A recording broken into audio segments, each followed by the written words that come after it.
Hello, this is Storybooks channel. New videos are posted every day. Subscribe and click the bell. Mom didn't cry, didn't get hysterical or numb, didn't start cursing men or touchingly pitying her daughter. In general, she behaved in her usual manner. Sitting down, across the table, she reached across the table and stroked Cindy's palm. It was for the best that Cindy saw his true face now and not later. The kind of guy that would leave sooner or later anyway, even at the worst moments in life. If it wasn't for Nancy, it would have been for someone else. Be glad you won't have to regret the lost time and effort. Let's make your favorite lemon cookies for ourselves. Mom, are you kidding me? What cookies? I can't breathe. Cindy sobbed, and Mommy just let her sob, looking on with understanding and involvement. Patiently waiting for the tears to stop, she brought a glass of water and said, putting her arm around her shoulders, "It actually helps a lot in these cases to do something familiar and ordinary. Except for nasty chores like cleaning and washing dishes, of course. My mom hated both, although she loved to cook and could create a culinary miracle from the simplest and cheapest products. I hate doing the dishes and making things clean." Without any caprice, sincerely informed her fans, and frightened fans of free coziness quickly dissolved in space. Cindy didn't work out like Mom. She doesn't know how to stand up for herself. So they take everything away from her. So Robert was taken away. That's what she should do. 6 months ago, Cindy had a happy accident. She was in the right place at the right time, and her humble life changed miraculously. She had just graduated from teacher's college and came to work in a kindergarten. Many old acquaintances were surprised by Cindy's unfashionable choices. At school, she studied well, without much effort, and could have chosen a more prestigious and profitable specialty. Only Nancy's mother, grandmother, and friend were not surprised. They were aware that Cindy loved babies, and babies adored her since Cindy had managed to grow out of baby age herself. It was so, and the calling was pointless to resist. Of course, she will not stop at college, will combine profile studies with work. Cindy was given a junior group of 15 3-year-olds, 10 of them boys, and half of them hyperactive. There's no need to be bored. The whole shift is a roller coaster. Her magical ability to calm children will definitely come in handy here. The 5 little girls in this group are amusingly different. 2 little girls, 2 princesses, and a shy, brooding Jenna. On a walk, some slide off the roof of the children's slide like monkeys, others twirl prominently in pretty dresses, and Jenna gazes at flowers, bugs, and butterflies, trying to remain almost invisible herself. This girl was neither stuffy nor intimidated. She was just cozy enough to ponder alone. After watching her teacher for a couple of days, Jenna decided that she could trust her, and when she felt it necessary, she showed her findings or was the first to bring her drawings. She really loved to draw. Cindy couldn't help herself. Jenna was the one she was most attached to and loved. It was usually Mama who came to get Jenna. She was a small, graceful blonde, a little older than her teacher, gentle, polite, not very talkative. She seemed like an enlarged copy of her little daughter.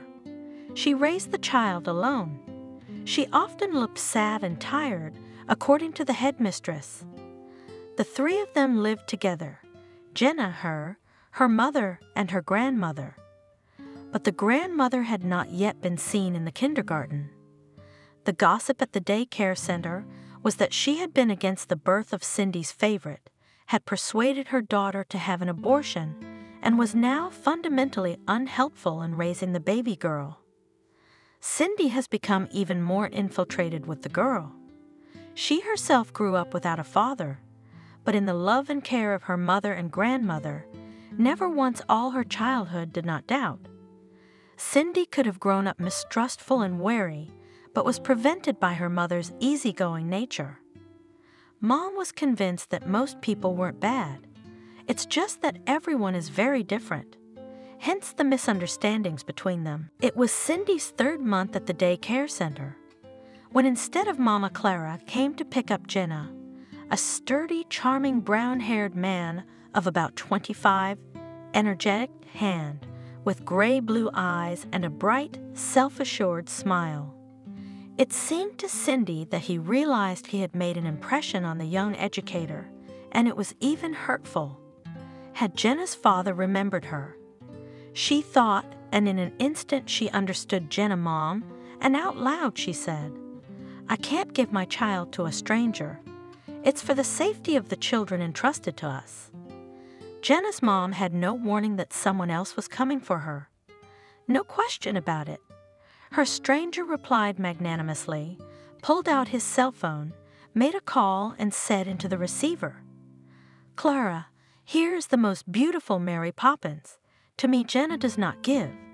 Talk to her in your own voice, that I am not a stranger." And I gave the phone to Cindy. Jenna's mom voice came through. "Excuse me, I forgot to warn you yesterday. My brother arrived and asked Jenna to pick him up so I wouldn't have to run like a fugitive from work." Cindy knew that Clara, the accountant, had a strict boss who would rather stay late at work than leave early. Sometimes all the children are already taken away, and Cindy and Jenna are still walking alone on the playground, waiting for their mom. It's good that Clara will have a little rest, and Jenna will not be offended that she is the last to be picked up. And for some reason, it is very unpleasant that the young man is not Jenna's dad. Though that doesn't mean he doesn't have children of his own. And anyway, why should she be interested in that? "Thanks for your vigilance, Cindy," declared the guy with mocking seriousness. "You can be trusted. Come and see Uncle Jenna. Let's go home." At the exit, he turned around with the girl in his arms. "And my name is Uncle Charles. Goodbye, Uncle Charles." With a reserved smile, Cindy said goodbye and forced herself to immediately turn around and walk from the locker room to the group. Don't let him think he impressed her. She sees uncles like that every day. It's so commonplace, and it's a Hollywood smile, like an ad man or a salesman. Anyway, it didn't work out for Cindy. She kept thinking about Jenna's uncle all evening. And tomorrow he came for his niece again. The usually cautious, reserved Jenna ran toward him, spreading her arms. "Uncle, pardon me for asking, is everything all right with Claire?" Cindy dared to ask. "Everything's fine," Uncle Charles assured her. "I just thought I'd relieve my little sister while I'm here. At least let her get away from the daily evening rush to daycare. My contract's up, so I'm just visiting family for a vacation. I don't know how much yet." I don't know how much. He was probably waiting for Cindy to ask him something. What he did for a living where he worked. But Cindy just nodded and said, "Okay, I see," and immediately felt how stupid and boring it sounded. "Oh, I almost forgot," slapped himself lightly on the forehead of the guy. "This is for you," and held out a box of expensive candy. Cindy and her mom used to get them on holidays. "Thank you." Cindy was surprised. "What's the gift for?" "In honor of our acquaintance." The boy smiled. The next day he brought roses, 5 big cherry roses. Jenna jumped, satisfied with the gift of her favorite educator. Without having time to find the right words, the uncle picked up his niece, promised, "See you tomorrow," and went out the door of the group. Cindy, after a little thought, took the flowers home and told her mother about the new acquaintance. At least he's not a greedy bastard. Mom laughed carelessly, admiring the bouquet. The flowers are gorgeous. Now so many men do not give flowers, even funny to say, consider a woman mercantile, for the desire to get a bouquet or drink a cup of coffee in a beautiful coffee shop. They make the stupidest conclusions. Yes, I will always support a man in difficult moments. Do not reproach, share all the hardships, but I do not intend to do it for a known bogeyman. One good thing, you can see them right away. Oh, I got distracted. Mom loved a lyrical digression, as she called it. She didn't share the details of her personal life with Cindy, but she enjoyed thinking out loud, so you could more or less understand what she was going through. Mom had a happy streak. She was always interested in life, even if life was not very smooth. Most likely, it was because of this that she looked younger than her years and all her classmates. Despite her modest income, she did not hover in the clouds, but just a little soaring above the asphalt and lawns.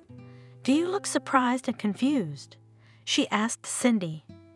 "Why should I be? It's just business as usual. A young man has decided to court you classically. That's not a bad thing. As long as he's not married. I don't advise you to get involved with married men." "You're so pretty, Cindy. Girls have been guessing since they were kids, and you're like a hesitant, modest girl. Just a piece of antique window dressing. A modest beauty." Mom always managed to make me feel confident that everything was going to be all right. The next day, Charles came for Jenna again and took out from the inside pocket of his jacket 2 rectangles of theater tickets. "Let's go to the theater on Saturday, shall we?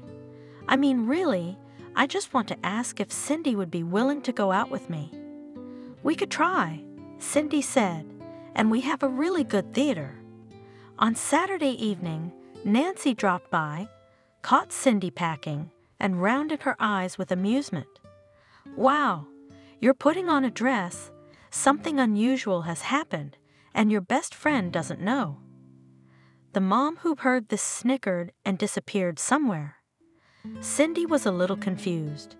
Her friend guessed the events even on an empty place, and here was such a material proof. Cindy was a stay-at-home mom. Could on ready-made patterns or on orders, coordinated to the smallest detail.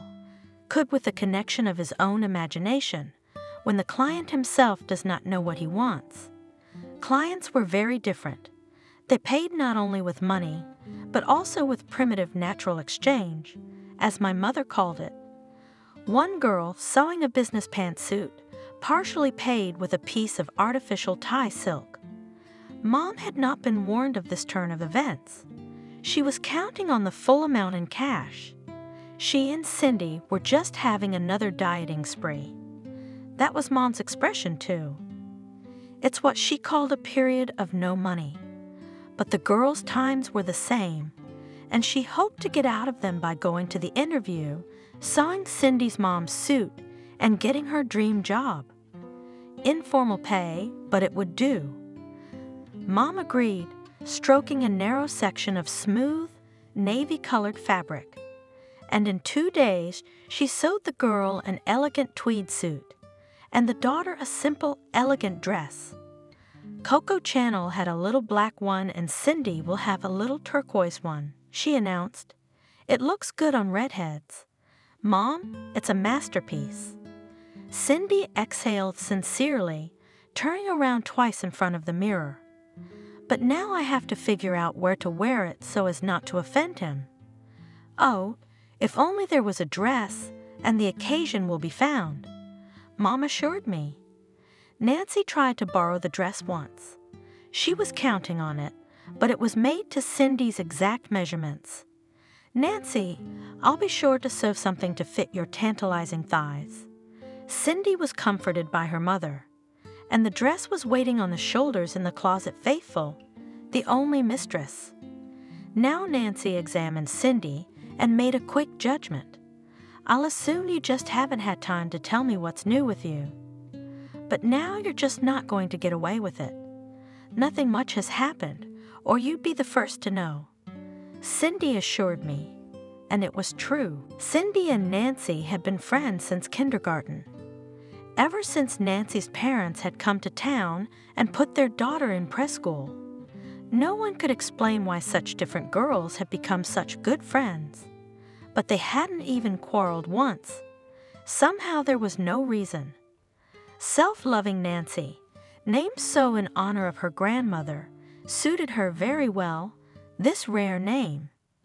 There was something icy about it.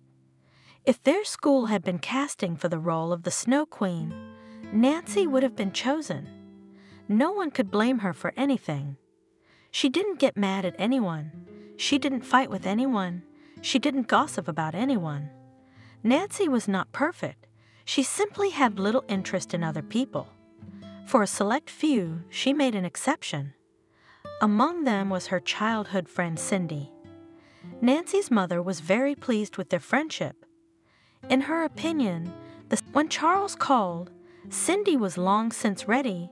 They were sitting in the kitchen. Mom and Nancy were drinking coffee and chocolate chip cookies, and Cindy was just waiting and trying to appear casual. "I'll be right out," she promised into her phone and looked out the fourth-floor window into the street, followed by Nancy. Charles parked in the driveway, got out of the car, looked up. An Audi. Nancy said, "I wonder if it was a credit car." Everything was going great, as Mom would classically define it. After several years of working in the North, Charles had planned a vacation at his folks' place 2 months. Then he had Bern in his plans, especially since it wasn't far away. He had already bought a studio on the outskirts 2 years ago and had been renting it out all this time. Now he would ask the tenants to vacate the apartment for the landlord, live and look for a job in Bern. Toward the end of his 2nd month in his hometown, Charles made one more item in his plans. One Saturday evening, he unexpectedly came to visit with a bouquet and a cake, met his mother, and immediately announced, "Evelyn, I have serious intentions. I want to marry Cindy. I'll be honest with you, we'll have to wait. I have to find a job in Bern that will provide for my family. I'm used to good wages in the North, but it's harder to find that kind of work in civilization. If I can't find one, I'll go back on shift. I need a bigger apartment for my family instead of a studio. You're a sensible man, Charles. That's not a bad thing. But I'm guessing this is the first time Cindy's heard of your plans together." That was the plain truth. Cindy was caught off guard, and she was no good at pretending. In those 2 months, she had fallen so self-consciously in love that everything else in her life had taken a back seat, seemed unimportant. She felt so good that she was afraid to think about the future, so as not to jinx it with her plans. She had never been superstitious before, but now she was. She dared to look, only very far away. Robert was going to Bern. They would call each other. He would come for the weekend as promised. She would wait and rush the weekend. For how long? She tried not to think. "I wanted to talk to you and Cindy at once." "Cindy, will you be my official bride?" "I will," Cindy said. She had imagined it differently, but she was still very happy. She wanted to hug Robert, but was shy in front of her mother. He was sitting solemn too, like a headmaster at a banquet. "I'll bring the ring from Bern. There's no good jewelry shop here. I'm sorry it was so awkward. We realize not everything can be calculated and planned." Cindy's mom calmed him down. A spontaneous decision isn't always worse than a well-considered one. "Am I lucky to have a mother-in-law?" Charles exclaimed. "With a mother-in-law you are," Mom assured him. "And I'm all for total non-interference." "Yes, Mom is," confirmed Cindy. Even her voice seemed unfamiliar to her. It was more melodious today, because everything was singing inside. Charles could have gone to Bern without this offer. She had not expected anything like this from him. It wouldn't even occur to her to take offense that he wouldn't promise anything. It turns out he really cares for her. He wants her to know that he is serious on his part and to wait for him. Being a bride makes the waiting different. It makes it so much easier for her to wait, and the next week just before Robert left, it was her birthday. Charles had booked a banquet at a cafe for Cindy's closest loved ones. At their side were her mom and Nancy. The groom came with his mom and sister and Jenna. "Cindy, you weren't prepared to meet your future mother-in-law on your birthday, were you?" Nancy whispered to her. "Actually, I was," Cindy admitted. "But if Charles wants it that way, I don't mind.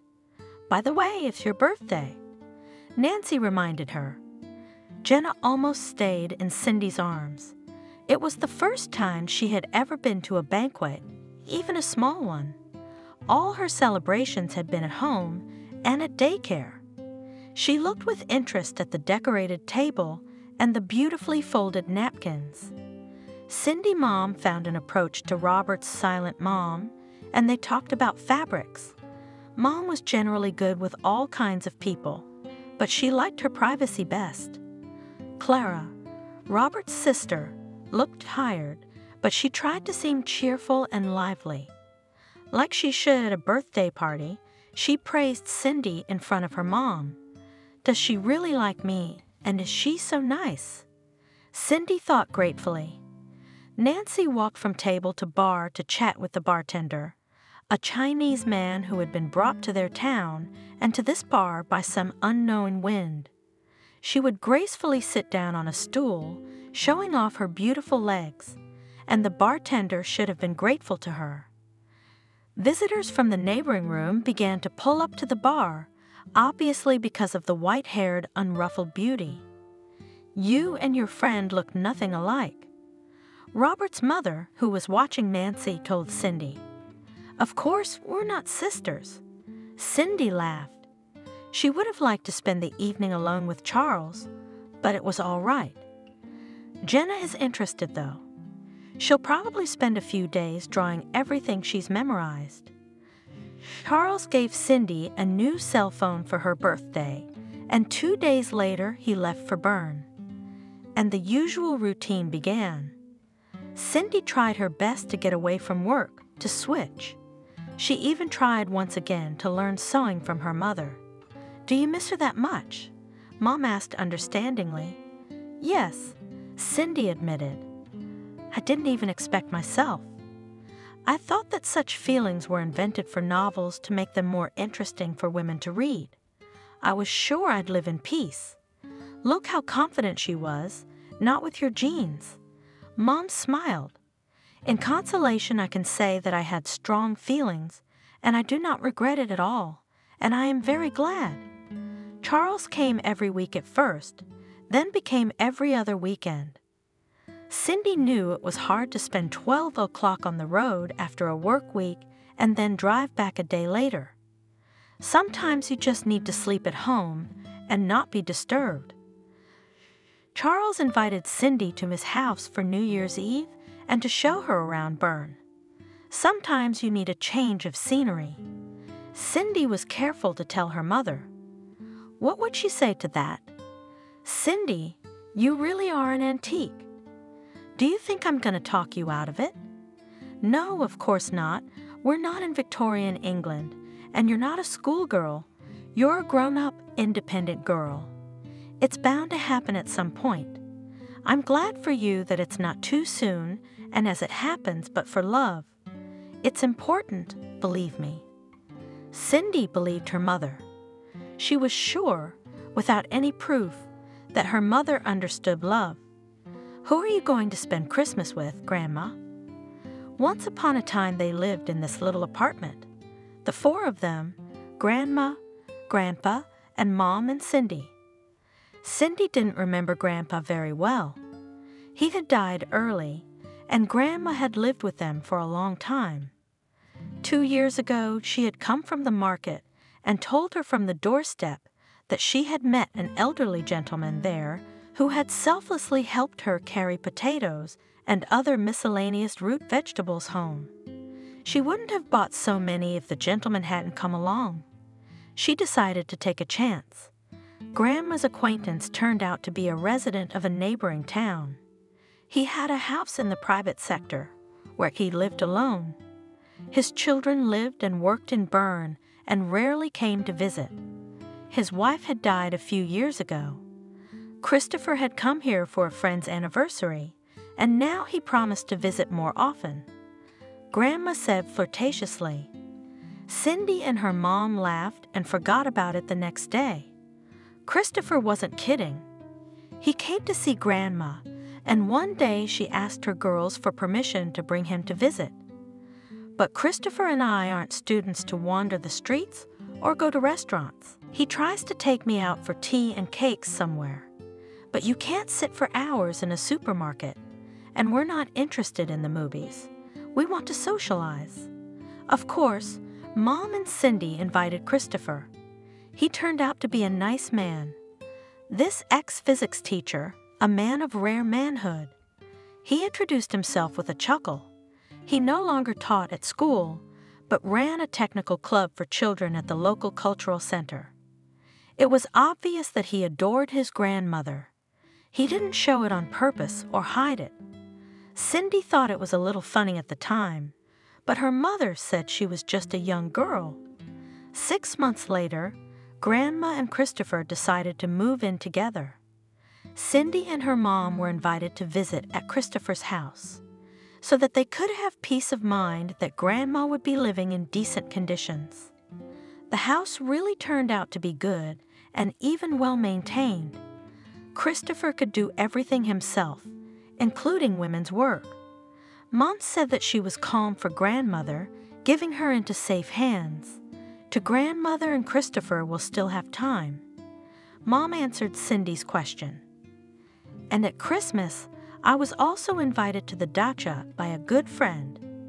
To be honest, I just wouldn't go if you stayed at home. I would prefer your company. And this way I'll have a romantic Christmas too, maybe. So thank you, daughter. Have a good time in Bern. Cindy and her mother laughed together. She has a wonderful mom after all. Nancy is jealous. You can't talk to her mom like that. You have to choose your words. You can't say the wrong thing. You have to be decent at all times. You have to live by the rules, even the rules your mom doesn't follow. You know what she likes to say? When you're my age, you can do whatever you want. A young girl should behave herself. Where did she get that nonsense from? Nobody thinks like that anymore, only her. Your mom cares what you think and feel. Mine cares that no one can say anything bad about me. That's how we live. I can understand if I was to be married to a millionaire or a sultan. Sultans are millionaires too. Cindy put it in. Uh-huh, continued Nancy, who was not easily thrown off course. So I say there's no point in looking to public opinion. Nobody really thinks about us. Talk for 2 minutes and forget it. Everyone's busy living their own lives, and yet I'm still in the habit of acting the way I used to. Although I'm not under any illusions about meeting a millionaire. Ethan, the hardware store owner, is probably my ceiling. Cindy made no secret of her sympathy for poor Ethan. He'd been a devoted admirer of her friend for almost 4 years. Ever since he'd seen Nancy in a scarlet floor-length dress walking with Cindy from the prom. But while to someone like Cindy's grandmother, Ethan was a decent, serious guy and even a successful businessman, to Nancy he was plain, boring, and rude. But he didn't realize it, because although she argued with her mother, she behaved as she should and didn't get outspoken. Cindy went to Bern for Christmas, and she had never had a happier Christmas, not even as a child, when everything is magical at Christmas time. In the afternoon, Charles would show her around the capital. In the evening, they would go back to his little studio and be alone. Charles said he hadn't made any friends here yet. He only worked, and on weekends, he either went to Cindy's hometown or just slept and watched TV series if he was too tired. Cindy would wake up in the middle of the night and make a wish. They would have friends in Bern when they lived together. They would have a very cozy life and it would be nice to visit them. Cindy helped to choose presents for Robert's mother and sister, and for Jenna, and she also had to drive them. She was a little surprised that Charles didn't want to go to the family by himself. We could spend half the vacation in Bern and half at home. Cindy, I'm exactly at home here. What's there to do there? Where would you and I meet like this? I don't think we'd be able to spend so many nights together. Ma and I aren't exactly close, if you've noticed. I love her, sure, but we don't have much to talk about. Clara likes to whine.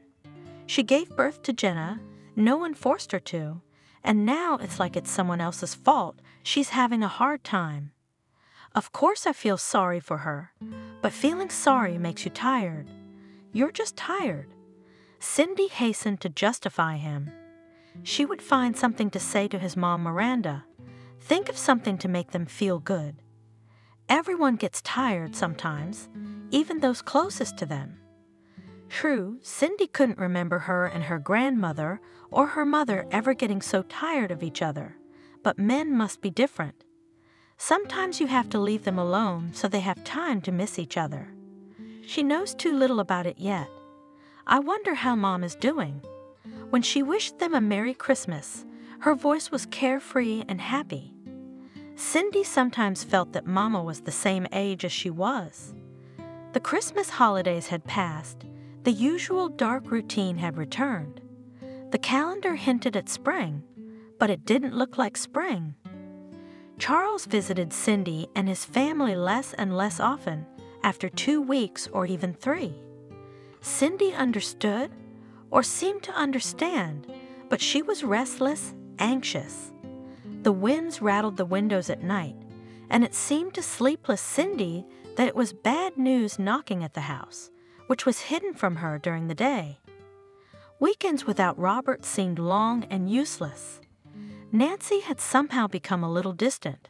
She had her own things to do. She had even stopped demanding details of Cindy's personal life.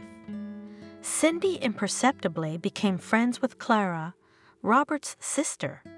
Clara came to visit with Jenna. The girls drank strong tea with a spoonful of homemade herbal balm, a gift from Grandma Christopher, and her mother read Jenna a book or played with her. It was a little funny and very unfamiliar to have someone address Mommy as Baba Evelyn.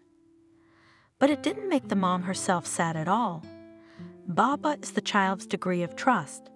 You silly girls, the girls weren't so stupid. They realized that Cindy was pleased that Clara and Jenna were frequenting their house.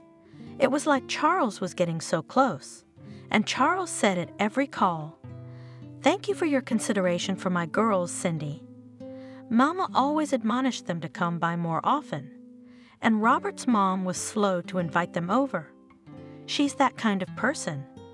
Cindy was reassured by her own mom, and by the way, it's even better. Most likely, she is not interested and does not need to know everything about you. Watching you, controlling you, snooping around, it'll be easier for you if you ever get married. Mom said that in the kindest of ways, without innuendo or double meanings. But Cindy still didn't like it, if ever. Nor was anything else unequivocal, after their promises and arrangements and all the wonderful things between them. In the spring, when the morning was still cold to gloveless hands, but the parks were already filled with pale green smoke from buds barely bursting on the trees, Cindy had been sent to Bern for a conference. A face-to-face conference for child care providers and educators. Probably some of the family child care providers would have liked a change of scenery and a trip to Bern. But the superintendent sent the free Cindy, who was very sympathetic. Young, responsible specialist for all the time of work without conflict with the parents of the pupils. Just the fiancé in Bern, they will see each other. Cindy decided to go without a surprise call. They had not seen each other for more than 2 weeks. An unexpected meeting will make her even happier. "Clara, please don't tell your brother I'm coming. I want to show up out of the blue, surprise him." Clara was silent for a moment, hesitating. And then she asked, "Are you sure, Cindy? Shouldn't we give him a little warning? Do you think your brother would be angry if he saw me? He says he misses me all the time. I don't ask him to. You're right, don't mind him. As my mom likes to say, I'm just very sensitive. The conference started on Monday, and Cindy arrived in Bern on Sunday evening. She took a cab from the subway to Robert's house. She had so many homemade pies and pickles with her. She wanted to catch her breath a little from the road and to look pretty to Charles, not tired. Cindy paid the driver and got out of the cab at the corner of the house. There were roadworks further along, patches on the pavement, and it was a bit of a walk. A couple was saying goodbye at Robert's front door.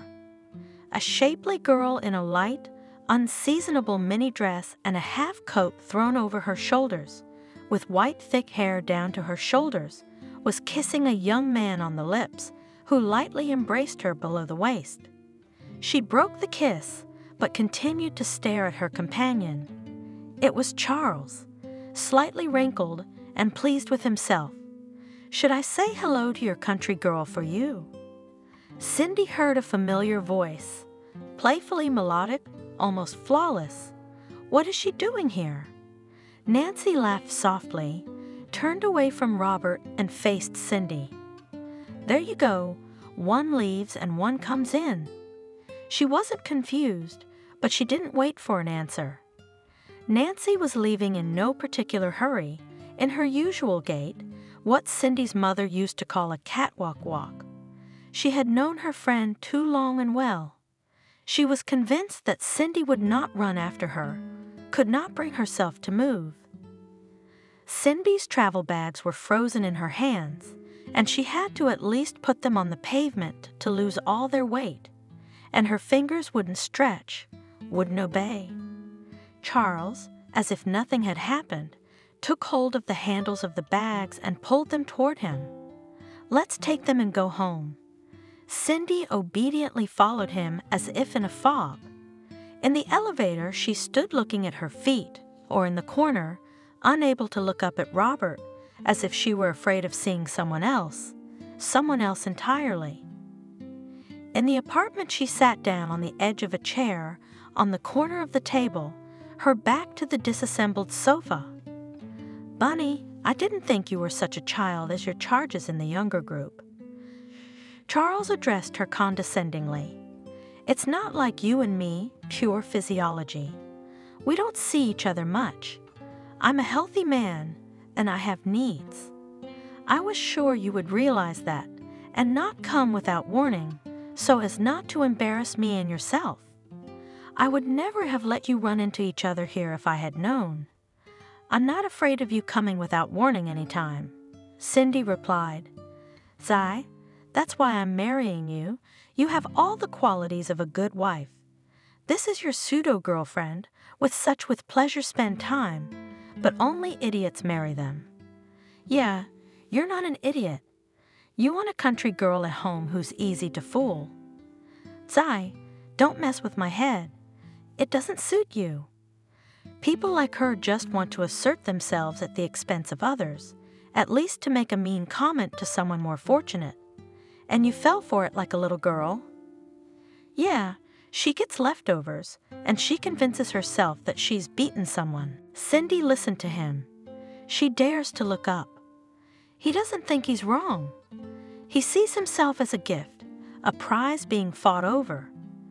I guess it's good to be like that, as long as there are fools like Cindy. She stood up and picked up a smaller bag from the floor. "Here's your other one with the pies in it, and the winter cooking." Charles, with a conciliatory smile, blocked her path by the front door. "Don't be silly, Cindy. Where are you going for the night?" "To a hotel. I have a departmental reservation.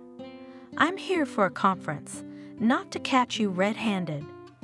"Wow, we're so strict. Are we rehearsing an insulted wife?" "Let me through." "Yes, come in, of course. I'm a beast. When you cool down, call me where you're staying and when we're free." Let's go out after my work and your conference." He was smiling in a friendly way. It was funny, he didn't even think to hide it, or at least play remorseful. Cindy didn't even have tears. It was like a stone had been placed on her chest. She decided not to call her mom. She wouldn't help anyway. She'd just get upset. She'd think a lot, think in silence, and so order slower. At 7:00 p.m. the next day, when she had just returned to her room, Charles called. Cindy had agreed with herself yesterday that she would not answer the phone, but she broke her promise. People change, realize things, even overnight. You can't rule out that slim little chance. Charles suggested businesslike when she gave him the address where to pick you up. He didn't doubt it at all. She realized wryly. People don't change, you just get to know them better over time. But maybe he was just pretending to be so cynical. If he didn't care about Cindy, he wouldn't be calling now.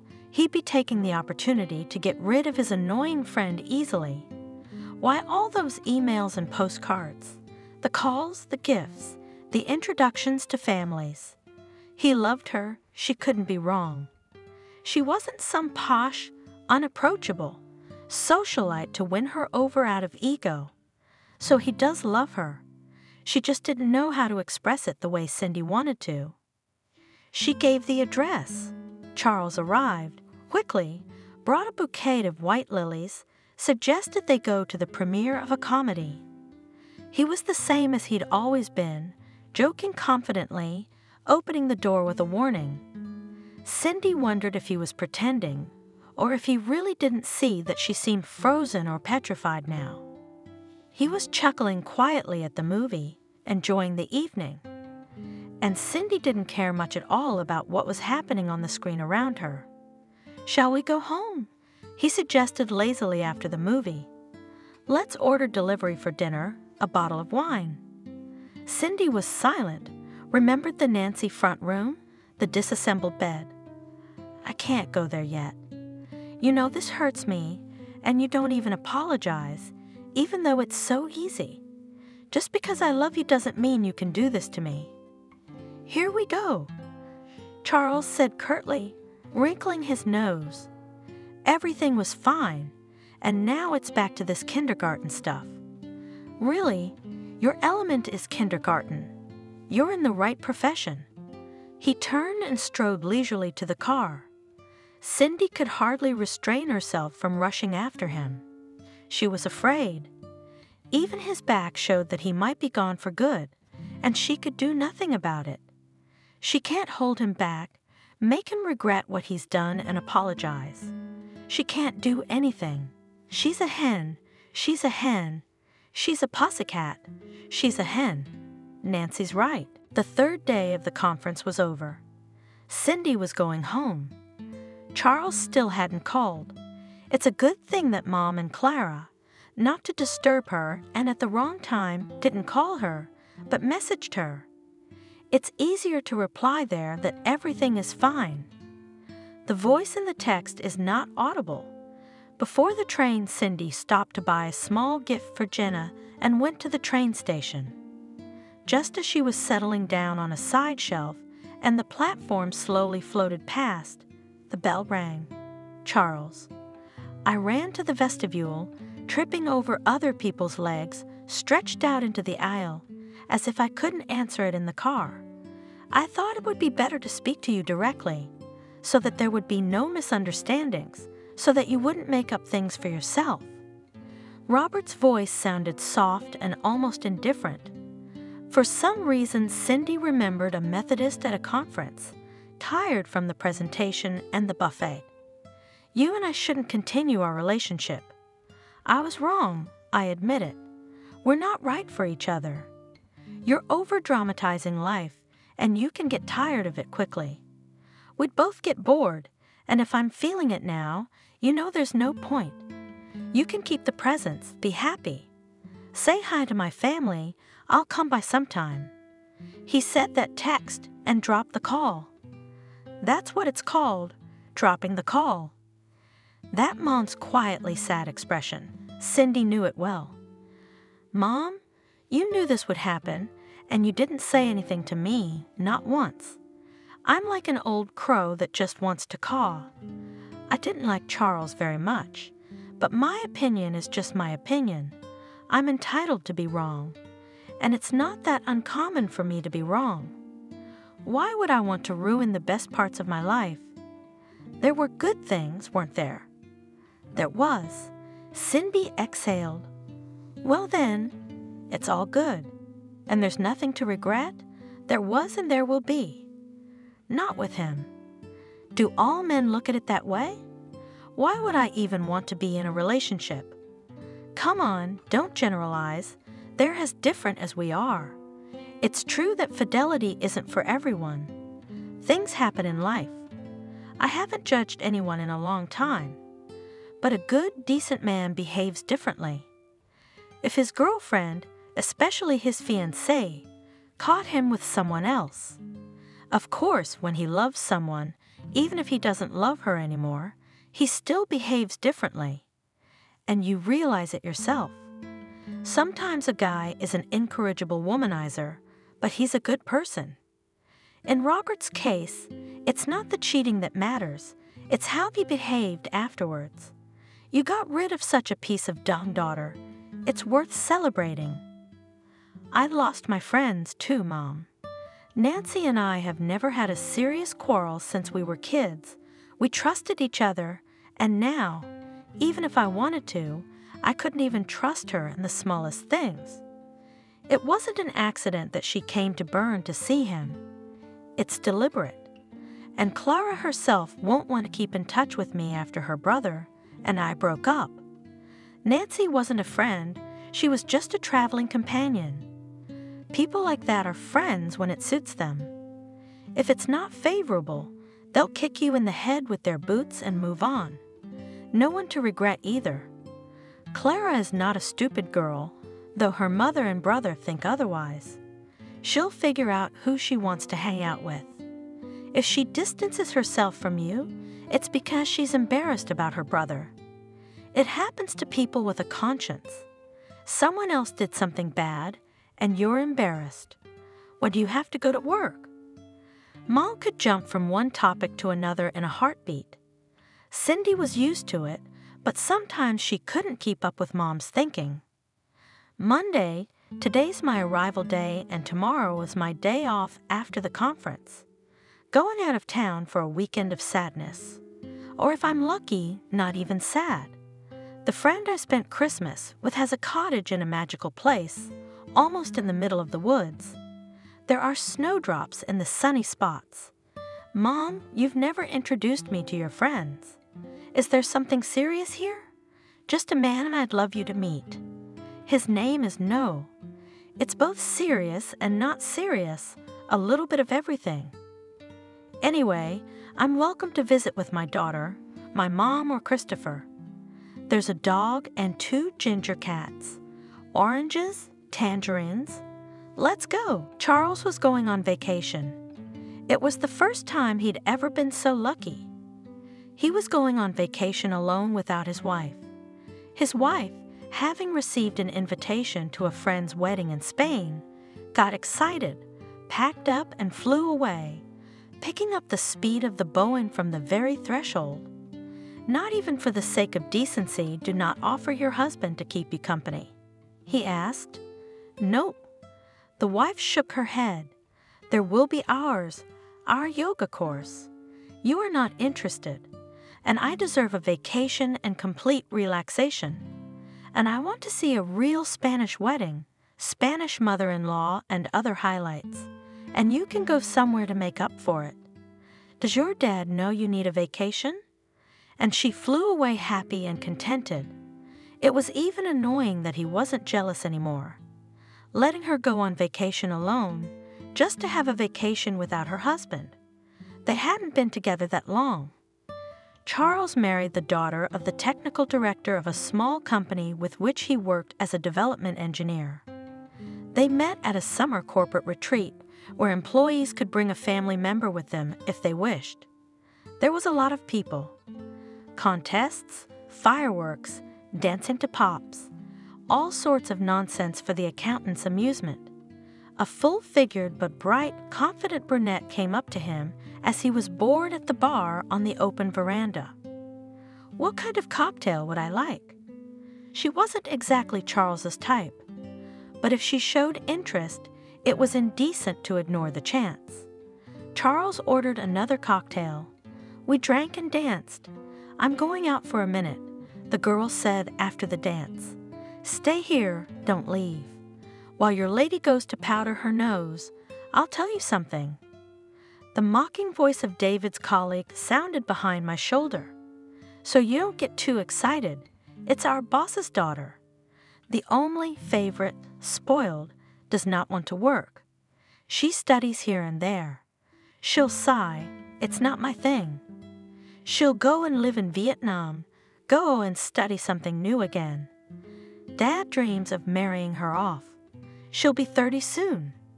For him, that's the age when girls should be worried about not getting married. I'm talking to you because that's not the best butterfly for your herbarium." Charles managed to say a big thank you to David, only mentally. He grinned and disappeared into the crowd of cowworkers, barely noticing that his companion was returning. If Charles had had any interest in Molly, it had diminished with the news of her parentage. It's better to play the right nerdy careerist to make Molly bored and switch to a more interesting object. You can tell she's a gambler. The careerist turned out Charles not badly, even talented in some places. There's a reason he was in good standing with the company. But that damned careerist Molly, too, had taken a fancy to him. She preferred to think of herself as a romantic, but in fact she was determined, strong-willed, and tenacious. Charles, who liked to set the tone in relationships and get the girls talking, felt driven for the first time. Molly had asked for his phone number herself when she left the corporate party with her dad, and she'd called him herself, never doubting that he'd welcome the call. She could call in the middle of the day. We talked about cars, boats. Charles was invited to go fishing in a narrow circle, in which revolved quite closed, serious John. There was a lot to think about. He seemed to be seen as a future son-in-law. His relationship with Molly was a protracted fling. Charles just didn't want to complicate his life for fear of unintended consequences. In the eyes of Molly's parents, he clearly looked like a well-mannered, serious young man with moral principles who needed more than just a bed. It would be very funny if it wasn't happening to him.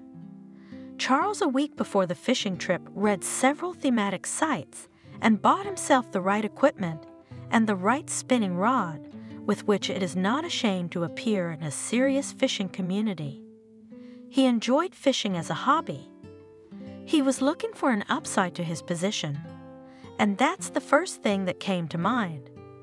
Basically, he just wasn't planning on getting married yet. He was quite happy with the advantages of being single, but if he reconsidered his plans, things were looking up. The second such chance for a guy from a small town, from the most ordinary family, may not be. Without the right acquaintances and favorable kinship, he expected only routine work and slow career growth. That is, if in an office with business trips without a shift, and he didn't want a shift anymore. Charles liked comfort. If he was honest with himself, the prospect of marrying Molly, say, the daughter of the head of the security department, suited him just fine. Gray, with a heavy chin and the look of a school vice principal, would be a really dull option. Molly is bright, draws male attention to herself, and on the whole, she is a good-natured, cheerful girl. If you don't look at the little things, Charles was well aware of what embarrassed him the most. He couldn't stand feminists and seriously believed that most of women's woes are from their influence. He makes the money and dictates the rules. He envisioned his wife as a pretty, gentle girl who owed him a lot and recognized his dominance. He'd had one once. almost 3 years ago in his hometown. It seems it was in another life. Cindy's kindergarten teacher, cozy knave. He actually almost married her, thought she was just right. If I'd gotten my hands on her girlfriend, who was playing hard to get, the hunter's appetite kicked in. And his girl was in the wrong place at the wrong time and saw them. And she walked around with such a reproach in her eyes and seriously waited for repentance, though she had looked him in the mouth before. Charles saw the devil in a quiet pool and changed his mind about getting married. He had achieved everything on his own, not to have his standards imposed on him. Now here we go. He was definitely not going to live by his own rules. Charles hadn't decided overnight Friday and Saturday what line of behavior to take at the informal meeting. John, his 2 friends, and his cousin greeted Charles cordially and did not show their superiority. Late in the evening, when the company drank and dined in a cozy shooting cottage, Evgenevich called Charles to the terrace and asked directly to you seriously with Molly. Just honestly explain like a man to a man. I'll understand. I love your daughter. John stated, Charles, whatever happens, and what's the holdup? She's waiting. It's just a fashion for girls to be independent these days. In fact, they're waiting for a man to take the initiative. You know that without me? I'm not a boy anymore. I realize I can't give her the standard of living she's used to. Caught the Charles part. I'm afraid I'm falling short. I don't want to look like a slick, provincial Alfonso. It's not for me. I realize Molly deserves someone more successful. Look how proud we are. Okay, I get it. I get it. I get it. I get it. Now I'll tell you. My daughter has my character. It doesn't matter to us that you're not status. It's all gonna come if you want it to. And you have it. I can see that, and I'm gonna help you.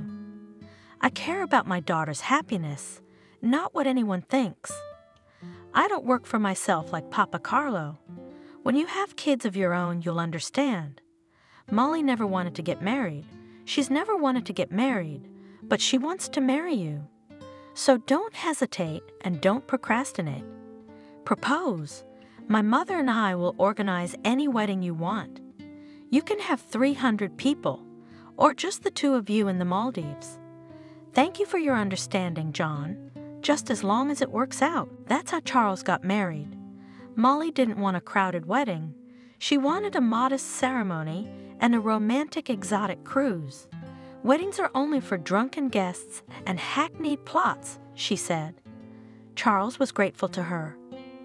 First of all, he was bored by crowded gatherings. Second, he realized that his mother and Clara would look out of place against Molly's friends and peers, who were groomed and carefree. Poor, simple relatives of a provincial Alfonso. And no lavish wedding, there is no demonstration of their kin. Charles called home and announced that he was getting married. They would go on a wedding trip, and then they would stop by sometime to visit with gifts. Since then, Charles has never gotten around to stopping by even by himself. Mom came to visit a couple of times at their new apartment. She liked her daughter-in-law, sociable, friendly, energetic. Her son listens to her, and he's very much in favor of control. You can see that. That's what Mom told Charles. He even listened calmly, did not object. His wife really is a good influence. At the airport, looking for his flight on the electronic board, Charles stumbled, stepped on something hard, and almost twisted his foot.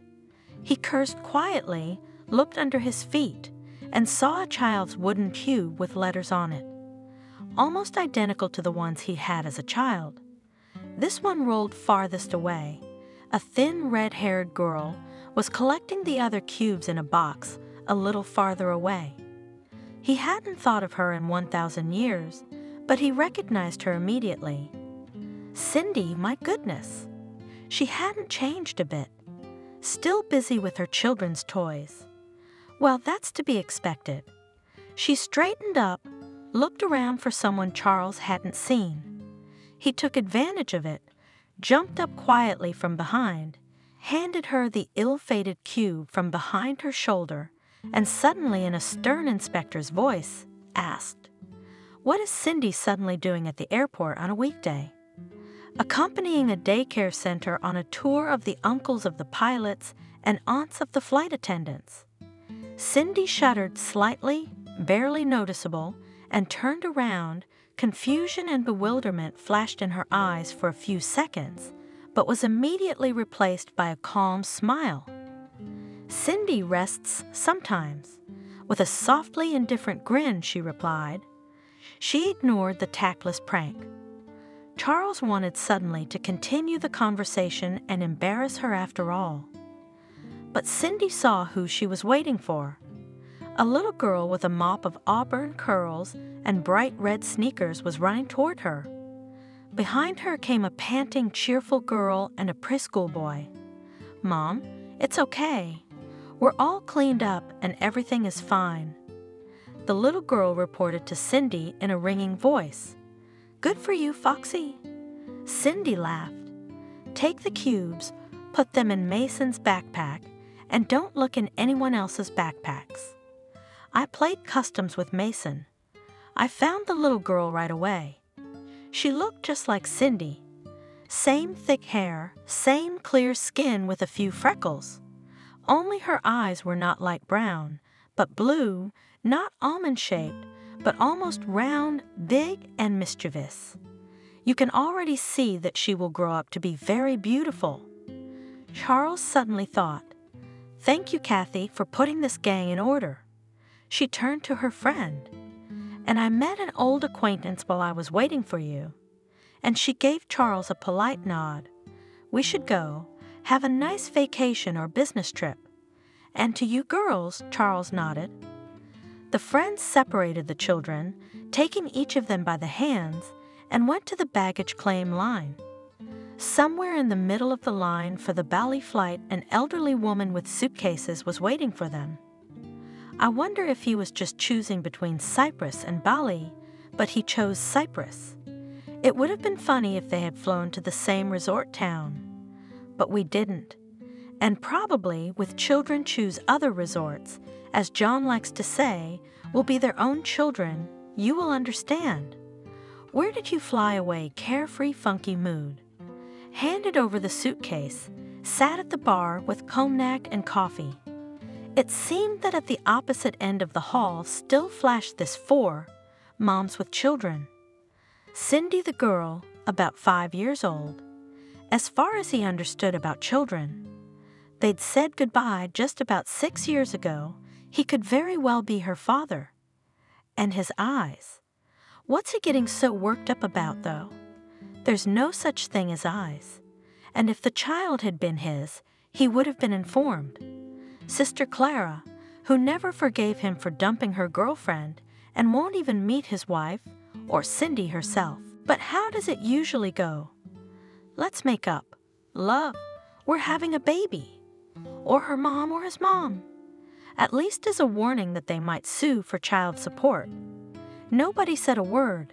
It doesn't work that way. So there's probably another option here. Cindy was looking for comfort after they broke up. And here was someone seriously comforting. That's fine. It's better to think that way. Anyway, she's not poor now. She's off to the seaside with the baby. When they met, she'd never been further than Bern. Charles had no intention of thinking about Cindy any further. He was trying to play a game. To guess which of the spicy girls in his line of sight was going where he was going. But the guessing game didn't distract him. There were no really interesting girls in sight, and he kept looking for a familiar silhouette. She had changed. No, she didn't look older. She was still just like a girl, a freshman. Light, graceful. There was a calm confidence about her, and something else elusive that made her stand out among the others. Yes, she'd always had good taste, but it was less and less frequent now, and that was unlikely to change. At least she should be able to enjoy her vacation. Molly called from Spain several times a day, counting nighttime if she suddenly became sad at night, or on the contrary, wanted to immediately share her impressions. To have an affair in such an environment, when at any time can be a video call from his wife, only to fray his nerves. In Cyprus, Charles suddenly realized that he was really tired, and if he hung out not in a bar, not on the beach, then on a fishing trip, in the company of a quiet local uncle of age, John's father-in-law. Charles was even a little scared that he was enjoying this kind of vacation. Is he getting old or something? Somehow very early for this return to Bern, with fishing bikes for John, and normal life went on. For the next year, Molly drove him crazy with mood swings. They couldn't conceive. It got to the point where she decided to see a doctor. She hated going to the doctor. She made an exception for the dentist and presented it as a sacrifice for beauty. Going to the gynecologist was even harder for her. Charles waited doomedly for her to share the details, but breathed a sigh of relief.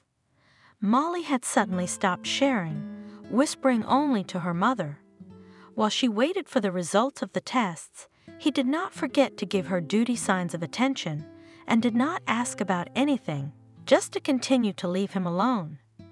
But one day she came not like herself, fell back in the chair, and said with a tremor in her voice, "I have no chance." Here Charles rushed to comfort her, just as she had expected. He did feel a little sorry for her. She wasn't a bad girl. It wasn't fair that she was so unlucky. He said that doctors sometimes make mistakes, that they would still hope and try.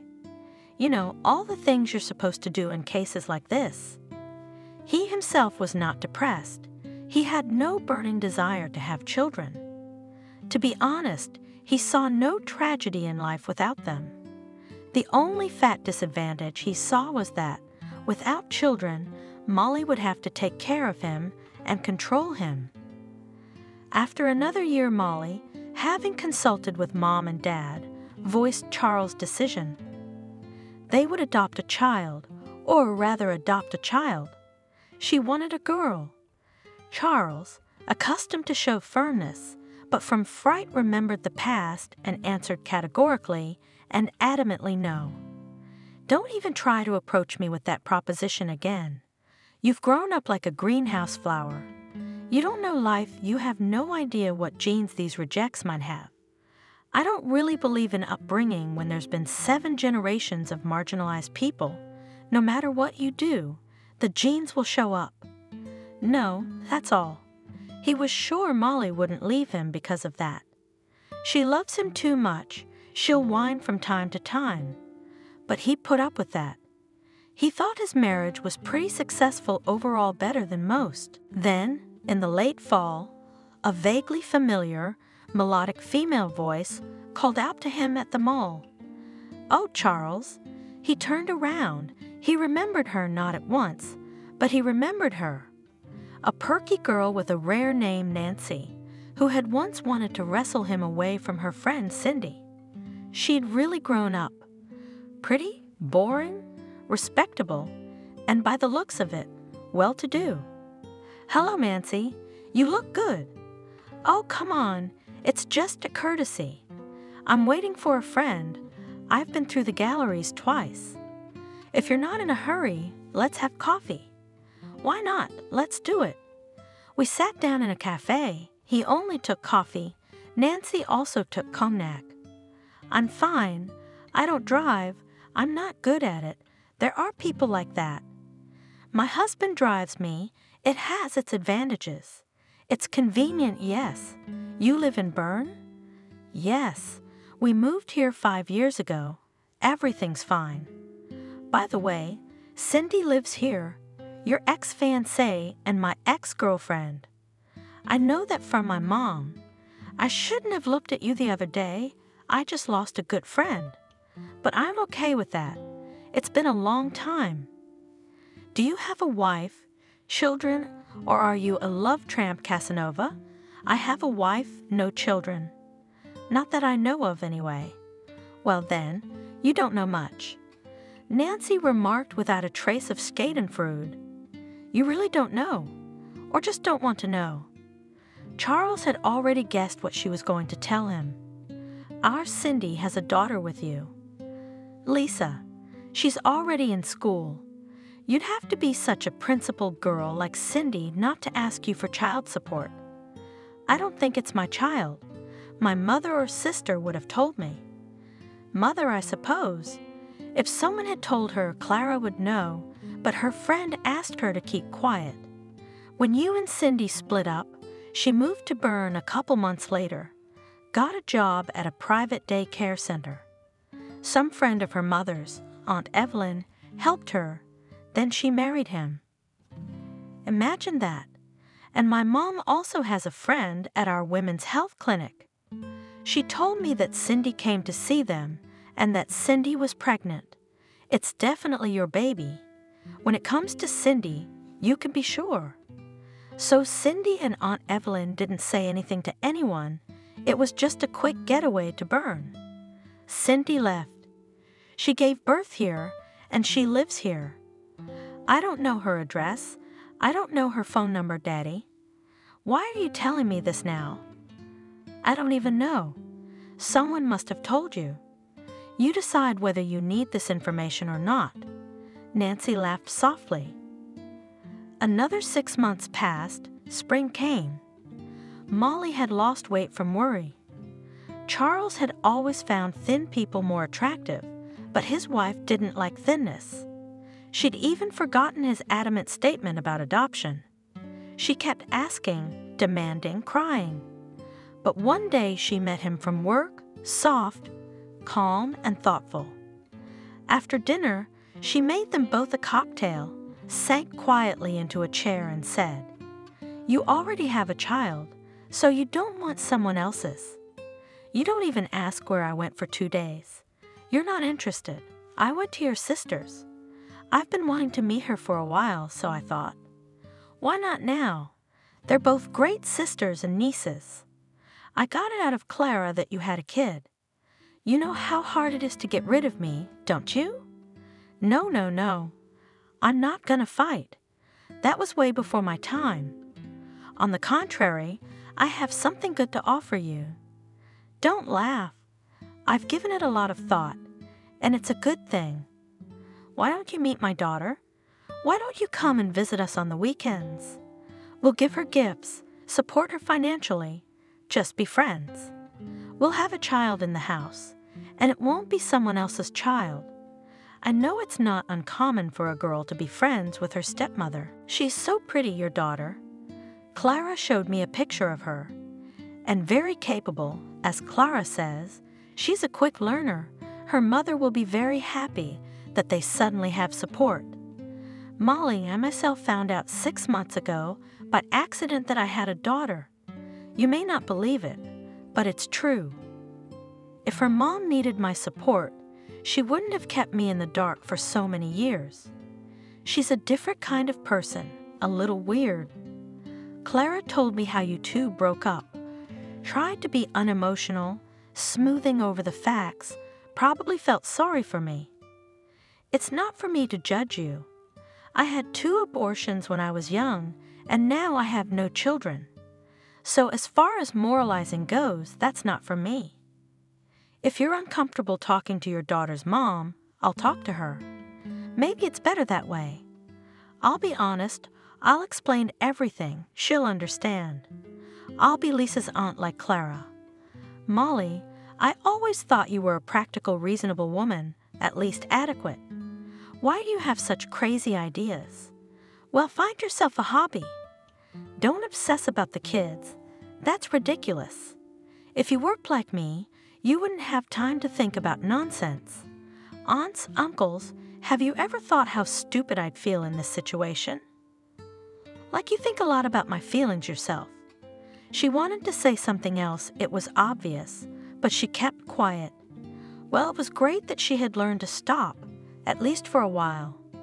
Cindy and Lisa were returning from a sports, ballroom dancing class, walking leisurely. Lisa was enthusiastically telling her news, demonstrating at the same time the new moves she had been working on today. It was very difficult for her to stop right after class. The instructor noted her flexibility and plasticity. The day is warm today. The sun is already warming them, not just shining on them. In the playground outside their house, away from two local grandmothers with strollers, a strange woman sat on a bench. When she saw that Cindy had spotted her, she stood up and walked toward them.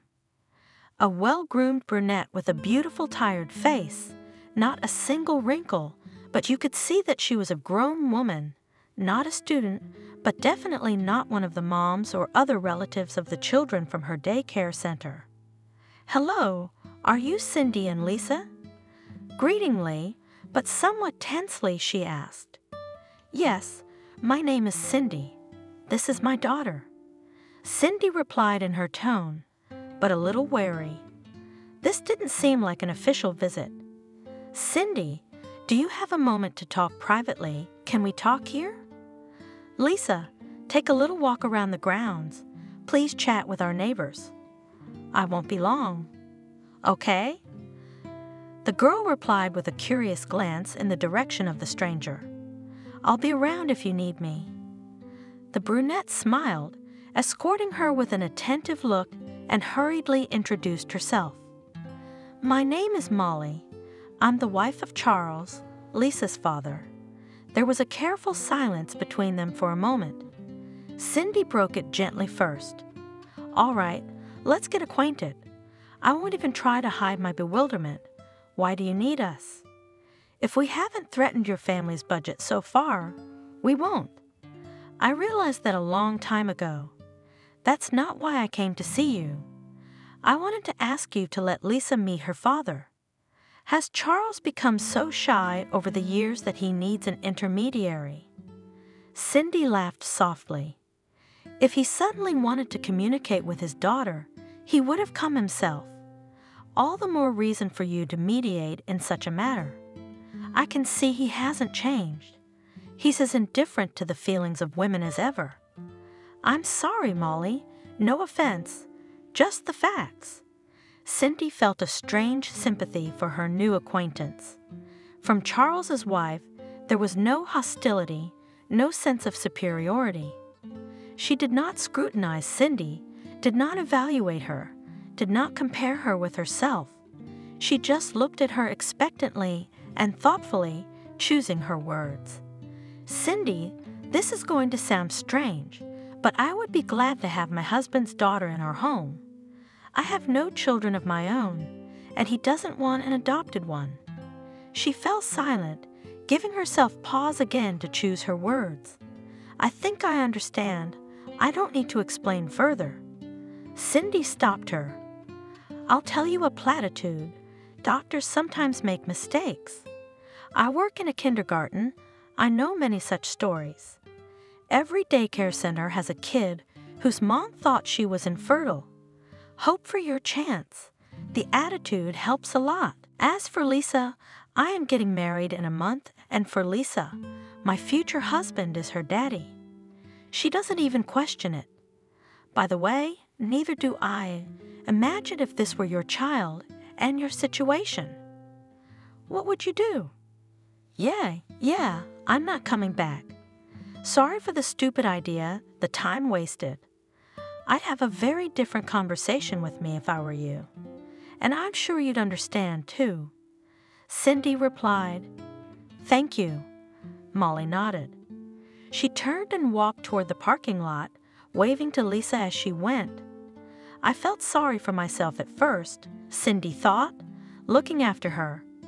"I've never been as lonely as she was, though. Sebastian won't arrive from his business trip until tomorrow. Lisa is already asleep, and she's not sleeping a wink. No, there's nothing to be afraid of course Charles won't come. He didn't like to complicate his life, and he was hardly in love. When they parted, Cindy was no longer lying to herself. She was in love with a man she should stay away from in the first place. How could I have been such a blind fool? She asked then, telling her mom. It wasn't even her mom. It was a question of space, but Mom was answering. If we were smart in love, humanity would have died out long ago. Convincingly, she answered, so that doesn't speak to your personal stupidity. It's just the way things work. And I've had that happen to me. What do you think? See, I'm alive and enjoying life. I don't think I could ever really enjoy anything again. And it seemed to me the main thing is you don't force yourself. You don't have fun, not sincerely. You want to wear mourning for love, then wear it. It will end on its own, you'll see. Maybe psychologists would burn me at the stake, but that's what I think. Cindy believed Mom. Mom was not only her own psychologist, but she was also a psychologist to others. Cindy was sure that many of her clients had been coming to her for years, not so much for a closet makeover, but for a chat. They talk to their mom and see that their problems are not so terrible and insoluble. And then came a series of happy coincidences. Mom introduced Cindy to her wonderful friend No. No's older sister Camille was the head of a prestigious private daycare center in Bern and was visiting. And she lured Cindy to join her, even after she learned she was pregnant. Cindy had doubts at first about how she would be alone in Bern with a baby. Camille reassured her. Not alone. We're already family. Your mom and my brother are about to get married. I live alone in a big apartment as it happens. I can't stand being alone. I'd be glad to have your company if you don't like it, or if things don't work out. You can always go home. Cindy was a little shaky. She wasn't ready to leave her mom, her junior group, Jenna. She wondered how Camille would feel. Her mom gave her a shocked look. Don't think I'm kicking you out by deciding to start a new life, but I'd go if I were you. You should try it. It's not just that fate throws up such coincidences to make it easier for you to start over. That's how Cindy ended up in Bern. She lived, worked, raised Lisa, and a year ago, she met Sebastian in a supermarket, accidentally putting a chicken in his cart instead of her own. And it was the last chicken on sale. We laughed. Cindy was already married to Sebastian for 3 years when she found out she was expecting a baby. She went to the antenatal clinic to check in and bumped into Molly at the entrance. She had put on a lot of weight, but it suited her. "Oh, Cindy," she cheered. "Look, you were right. You must be a good witch." She pointed to her prominent belly, and Molly looked different, glowing with a contented calm. "I'm so glad you and Charles are doing well." Cindy said sincerely, "I'm fine, but I have no idea about Charles. We don't talk. I've only been with him for, 2 months since I met him. I tried like a stubborn jackass to get him to adopt a girl from the orphanage.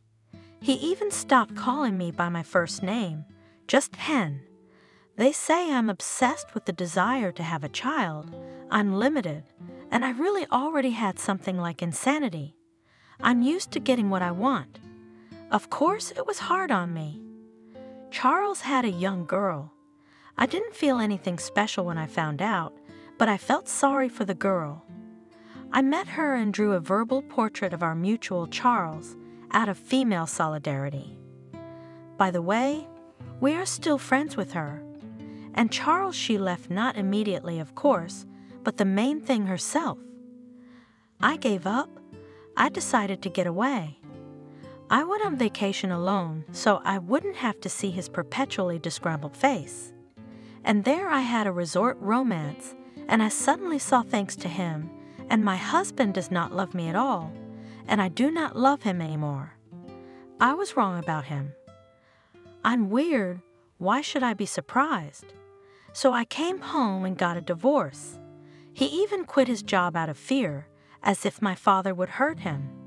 He never would. My dad's the wrong man, and my resort fling turned out to be a serious love affair. Who knew? And now I'm about to be a mom. I'm pretty sure I know the real reasons why Charles and I didn't have kids. He didn't love me, not at all. And it worked for some reason, like contraception.